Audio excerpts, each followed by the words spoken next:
എന്തെങ്കിലും സഹായത്തിന് വേണ്ടി വന്നാണോ? എന്താ ഒന്നും പറയാത്തെ? ആരാ മോളെ? ചോദിച്ചിട്ടൊന്നും മിണ്ടുന്നില്ല. കണ്ടിട്ട് വലിയ കുഴപ്പമൊന്നുമില്ലല്ലോ.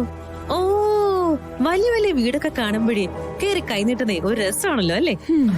അയ്യോ, ഞാൻ അതിനൊന്നും വന്നതല്ലേ. പിന്നെ എന്തിനാണാവോ? നിങ്ങളോട് ചോദിച്ചൊന്നും കേട്ടില്ലേ അമ്മേ? ഇവരുടെ മുഖം കണ്ടാലറിയാം പ്രശ്നക്കാരിയാന്ന്. കാര്യം എന്താണെന്ന് പറഞ്ഞിട്ടേ പെട്ടെന്ന് പോവാൻ നോക്ക്. ഞാൻ പൊക്കോളാം. നിക്ക്. എന്താ കാര്യം? എന്തിനാ എല്ലാരും കൂടി ഇവരെങ്ങനെ ചോദ്യം ചെയ്യുന്നേ? ഓഹോ, പുറത്തുനിന്ന് വരുന്ന ഒരാളുടെ കാര്യം ചോദിക്കാൻ പോലുള്ള അവകാശം ഞങ്ങൾക്ക് നഷ്ടപ്പെട്ടോ? നിർമ്മലേ, ആരെങ്കിലും ഒരാള് വീട് തേടി വന്നാല് അവരോട് കാണിക്കേണ്ട ചില മര്യാദകളൊക്കെ ഉണ്ട്. ഓ, സുമിത്രേ, അവരെ അകത്തേക്ക് വിളിക്കേ. വരൂ വരൂ. അവര് പറയുന്ന ഒന്നും കാര്യാക്കണ്ട, കേറി വരൂ.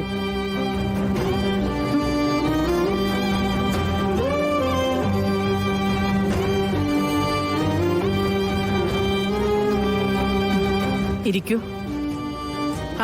ഇരിക്കൂ. എന്നിട്ട് വന്ന കാര്യം എന്താന്ന് വെച്ചാ പറയൂ.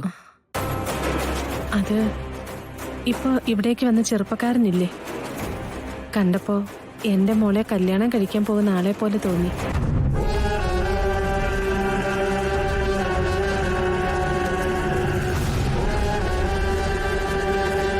ആ സംശയത്തില് ഇങ്ങോട്ട് കയറിയെന്നേ ഉള്ളൂ.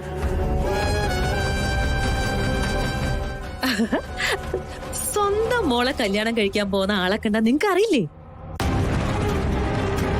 അല്ല, ഇങ്ങോട്ട് കല്യാണം കഴിച്ച് അയക്കാൻ മാത്രം ഏതാ ആ കേമത്തിയായ മോള്?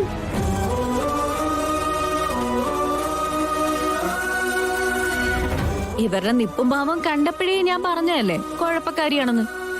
ഇപ്പൊ ബോധ്യായല്ലോ എല്ലാവർക്കും. അമ്മേ, ഇത്തരക്കാരെ സൂക്ഷിക്കണം. ഗതികേട് പറഞ്ഞു വരുന്ന ഈ കൂട്ടര് രാത്രി ആവുമ്പോ കക്കാനിറങ്ങും. എന്തായാലും വേണ്ട മുന്നറിയിപ്പുകളൊക്കെ നിങ്ങൾ തന്നല്ലോ. ഇനി 3 പേരും അകത്തേക്ക് ചെല്ലേ. വലിഞ്ഞേറി വന്നവർക്കൊക്കെ നല്ല സ്ഥാനമാണല്ലോ. കുടുംബത്തുള്ളവർക്ക് മാത്രമേ കുഴപ്പമുള്ളൂ. മാടി മോളെ. അതെ, എന്താ നോക്കിക്കൊണ്ടിരിക്കുക? വാ.